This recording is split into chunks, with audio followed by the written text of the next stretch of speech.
Hello students, आज हमें class 11 के chapter 4 motion in a plane का सेकंड न्यूमेरिकल डिस्कस करेंगे। इस न्यूमेरिकल की स्टेटमेंट क्या है? Find the magnitude and direction of the resultant of two vector A and B in term of their magnitude and angle theta between them. मतलब दो vector given है हमें ए और बी, उनके रिजल्टेंट का हमें मैग्नीट्यूड भी फाइंड आउट करना है और डायरेक्शन भी फाइंड आउट करनी है। तो इस न्यूमेरिकल को हम कैसे सोल्व करेंगे? यहाँ पर इस न्यूमेरिकल का डायग्राम ड्रॉ किया हुआ है। यहाँ पर सबसे पहले हम जो रिजल्टेंट है उसका मैग्नीट्यूड फाइंड आउट करेंगे और उस मैग्नीट्यूड का फॉर्मूला होता है हमारे पास A square plus B square plus A B cos theta. A और बी आपके दो वेक्टर हैं और थीटा इन दोनों वेक्टर्स के बीच का जो है वो एंगल है। ठीक है, तो कैसे सोल्व करेंगे? सबसे पहले देखिए, ए वेक्टर हम मान लेते हैं ओ पी और सेकंड जो बी वेक्टर है ओ क्यू, इनको हमने नेमिंग दे दी है और इन दोनों के बीच का जो एंगल है वो हमारे पास थीटा है। ठीक है, तो by parallelogram law of vector addition से हम कैसे सोल्व करेंगे? यहाँ पर हमारे पास ए और बी दो वेक्टर हैं, तो हम एक इमेजिनरी पैरेललोग्राम यहाँ पे ड्रॉ कर लेंगे। तो हमें पता है कि जैसे यहाँ पे एंड टू एंड दो वेक्टर मीट करते हैं, तो जो डायगोनल होता है पैरेललोग्राम का वो हमें क्या देता है? रिजल्टेंट देता है वेक्टर्स का। तो आर क्या है? आपका रिजल्टेंट है। तो सबसे पहले आप यहाँ पर एक एसन एसन जो है एक नॉर्मल ड्रॉ करोगे। कहाँ पर? ओपी पे।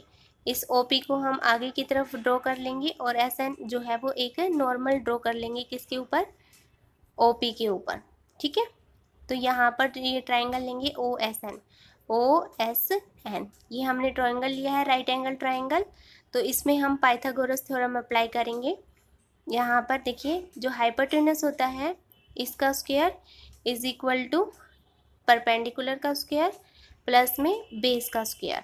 तो यहाँ पे हमने पाइथागोरस थ्योरम अप्लाई कर दिया किस ट्राइंगल में?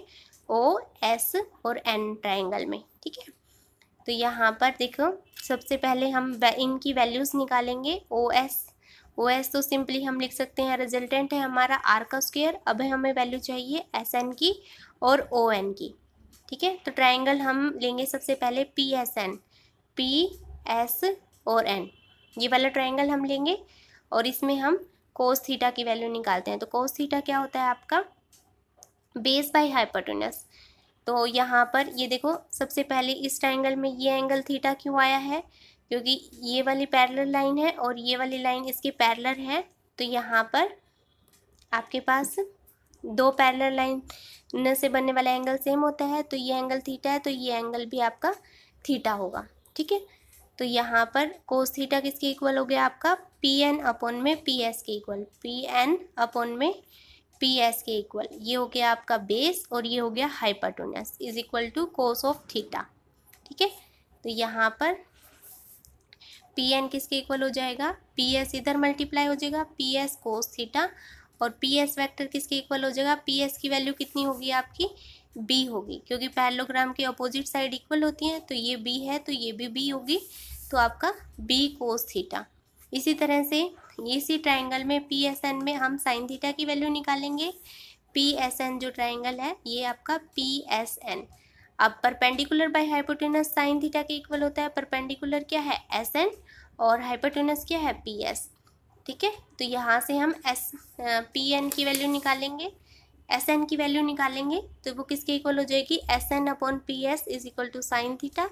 S N equal to P S sine theta. P S किसके इक्वल है? बी के इक्वल है, साइन थीटा। तो यहाँ से हमने पी एन की वैल्यू भी निकाल ली और एस एन की वैल्यू भी निकाल ली। हमें किस किस की वैल्यू चाहिए थी? एस एन की और ओ एन की वैल्यू चाहिए हमें। हमने निकाली है पी एन की। तो ओ एन किसके इक्वल हो जाएगा? देखो ओ एन, तो ये सम हो जाएगा ओ पी का प्लस में पी एन का। अब ओ बी की वैल्यू तो हमें पता है ए वेक्टर के इक्वल है, पी एन की वैल्यू हमने निकाल ही ली है, बी कोस थीटा। अब ये सारी वैल्यू जो है वो इस फर्स्ट इक्वेशन में हम पुट कर देंगे। ठीक है, तो ओ एस मैंने बताया था किसके इक्वल है? आर के स्क्वायर के इक्वल। यहाँ पे देखो ये लिखा भी हुआ है कि ओ एन किसके इक्वल है? ओ पी प्लस में पी एन के। ओ एन किसके इक्वल है? O N O P plus में पी एन के इक्वल है। तो यहाँ से ओ पी प्लस में पी एन, तो ओ पी की वैल्यू है ए वेक्टर के इक्वल, पी एन की वैल्यू आपने बी कोस थीटा निकाली है, ये बी कोस थीटा हो गई। तो यहाँ पे फर्स्ट इक्वेशन में आप पुट कर दें, जो फर्स्ट इक्वेशन हमारी कौन सी थी, जब हमने पाइथागोरस थ्योरम लगाई थी। तो ओ एस हो गया आर का स्क्वायर, एस एन की वैल्यू हो गई बी साइन थीटा का स्क्वायर, प्लस में ओ एन की वैल्यू हो गई ए प्लस में बी कोस थीटा का स्क्वायर। ओ एन की वैल्यू कितनी है, ए प्लस बी कोस थीटा का स्क्वायर। तो यहाँ पर इनका स्क्वायर ओपन करेंगे तो ये हो जाएगा B square sine square theta plus में ए प्लस बी का होल स्क्वायर खोलोगे तो A square plus B square cos square theta plus 2ab cos theta. तो यहाँ से इन दोनों में से आपने बी स्क्वायर कॉमन ले लेना है, ये ए स्क्वायर यहाँ का एज इट इज़ आ गया इसमें से, और इसमें से आपने बी स्क्वायर कॉमन ले लिया, रह क्या यहाँ पर साइन स्क्वायर थीटा प्लस में cos square theta plus 2ab cos theta. आपको पता है कि sine square theta plus cos square theta 1 के इक्वल होता है, तो आर स्क्वायर किसके इक्वल आ गया, A square plus B square plus 2ab cos theta. जब आप स्क्वेयरिंग हटाओगे तो यहाँ पर आपके पास आर की वैल्यू कितनी आ जाएगी, A square plus B square plus 2ab cos theta. तो यही हमें फाइंड आउट करना था कि जो हमारा रिजल्टेंट है उसका मैग्नीट्यूड क्या है, वैल्यू कैसे निकालेंगे। तो इस फॉर्मूले से आप वैल्यू फाइंड आउट कर सकते हैं। अब हमें निकालनी है डायरेक्शन। तो डायरेक्शन के लिए हमें डायरेक्शन कौन देता है, स्लोप, और स्लोप हम कैसे निकालते हैं, टेन अल्फ़ा की वैल्यू निकाल के। मतलब यहाँ पर देखो हम मान लेते हैं कि जो हमारा रिजल्टेंट है वो ए वेक्टर से अल्फ़ा एंगल ऊपर है, ठीक है, अल्फ़ा एंगल ऊपर है इधर। तो टेन अल्फ़ा निकालेंगे हम, टेन अल्फ़ा किस ट्राइंगल में, ओ एस एन ट्राइंगल में। तो यहाँ पर देखो टेन अल्फ़ा की वैल्यू निकालेंगे ओ एस एन में, ये हमारा ओ एस और एन ये वाला ट्राइंगल है, यहाँ से टेन अल्फ़ा की वैल्यू निकालेंगे। टेन अल्फ़ा हमारा किसके इक्वल होता है, परपेंडिकुलर बाय बेस के। तो परपेंडिकुलर हो गया एस एन, बेस हो गया ओ एन, और ओ एन किसके इक्वल है, ओ पी प्लस में पी एन के इक्वल। ओ एन किसके इक्वल है, O P plus P N के इक्वल। एस एन की वैल्यू आपने निकाली है पहले B sine theta, O P आपका किसके इक्वल है, ए के इक्वल, और इसकी वैल्यू आपने निकाली है बी कोस थीटा। तो ये वैल्यू पुट कर देंगे आप यहाँ पर, तो आपके पास आ जाएगा टेन अल्फ़ा, जो कि आपको डायरेक्शन बताएगा, मतलब कि जो आपका रिजल्टेंट है वो ए वेक्टर से कितने ऊपर है, ये हमें अल्फ़ा एंगल का टेंजेंट लेके पता चल जाएगा, ठीक है।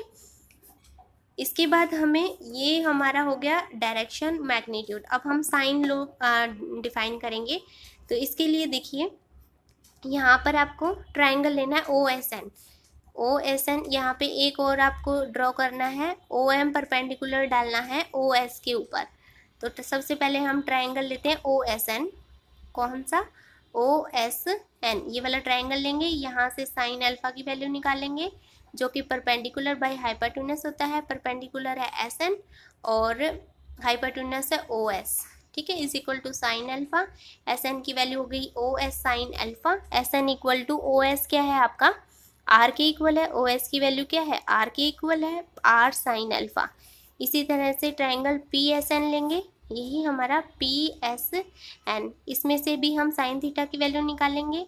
तो वो क्या हो जाएगा, परपेंडिकुलर बाय में hypotenuse P S, S N upon में पी एस हो जाएगा साइन थीटा की इक्वल।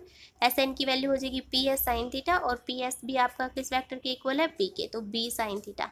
ये भी एस एन के इक्वल है, ये भी एस एन के इक्वल है, इनकी लेफ्ट हैंड साइड इक्वल है तो राइट हैंड साइड भी इक्वल हो जाएंगी। तो यहाँ से आर साइन अल्फ़ा इक्वल हो जाएगा पी साइन थीटा के, और इसको डिवाइड करेंगे, आर साइन थीटा इसके अपॉन में आ जाएगा, बी और साइन अल्फ़ा इसके अपॉन में आ जाएगा, ठीक है।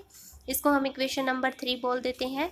इसी तरह से अब हम साइन अल्फ़ा और साइन बीटा की वैल्यू निकालेंगे, किस ट्राइंगल से, पी ओ एम ट्राइंगल से और पी एम एस ट्राइंगल से साइन बीटा की वैल्यू निकालेंगे। ये जो एंगल है ना, ये एंगल कितना है आपका, बीटा एंगल है। तो यहाँ से P M upon O P equal to sine alpha के इक्वल आ गया। तो पी एम की वैल्यू किसके इक्वल आ गई, ओ पी साइन अल्फ़ा के इक्वल। तो ओ पी की वैल्यू कितनी है, ए साइन अल्फ़ा, ठीक है। इधर P M equal to P S sine beta के इक्वल आ जाएगा। तो पी एस की वैल्यू कितनी है, बी साइन बीटा। तो यहाँ से ये इक्वेशन 4 और 5 होगी। यहाँ पे पी एम इक्वल है दोनों दोनों, तो यहाँ से आपकी लेफ्ट हैंड साइड इक्वल है तो राइट हैंड साइड भी इक्वल हो जाएगी। तो ए साइन अल्फ़ा किसके इक्वल आ जाएगा, बी साइन बीटा के। तो यहाँ से ए साइन अल्फ़ा यहाँ पे अपॉन में आ जाएगा sine beta equal to B sine alpha. तो जो इक्वेशन 3 और 6 हैं। जब आप इनको कंबाइन करोगे तो ये आ जाएगी आपके पास r sine theta upon a sine beta is equal to b sine alpha. तो इस जो इक्वेशन है इसको बोलते हैं साइंस लॉ। तो यहाँ पे ये साइंस लॉ को याद कैसे रख सकते हैं आप, तो जो r वेक्टर है उसके अपॉन में जो एंगल लेना है वो r से अलावा बचे हुए दो वेक्टर के बीच का एंगल होता है। जैसे यहाँ पे ये r वेक्टर है तो एंगल साइन किसका लेना है, a और b के बीच का एंगल लेना है। और जैसे यहाँ पे a वेक्टर है तो एंगल किसके बीच का लिया है, r और b के बीच का लिया है। मतलब r और वेक्टर b के बीच एंगल कितना है, बीटा। तो r और बीटा के बीच का एंगल लिया है हमने बीटा। b है तो किसके बीच का एंगल लोगे, बचे हुए बाकी दो a और r। तीन वेक्टर हैं r a b, और नीचे जो आपको एंगल लेना है वो इसको छोड़ के a और b के बीच का लेना है। a है तो r और b के बीच का लेना है, b है तो r और a के बीच का एंगल लेना है। तो ये हो गया आपका साइंस लॉ। तो इस न्यूमेरिकल में हमने चार चीज़ें निकाली हैं। पहला मैग्नीट्यूड निकाला है, दूसरा डायरेक्शन निकाली है, और थर्ड जो है वो साइन लॉ निकाला है। और जो आपका रिजल्टेंट का जो वैल्यू आपने निकाली थी उसी को हम बोलते हैं कोसाइंस लॉ भी बोला जाता है उसको। ठीक है, तो ये न्यूमेरिकल था 4.2। आई होप आपको ये न्यूमेरिकल क्लियर हो गया होगा। Thanks for watching.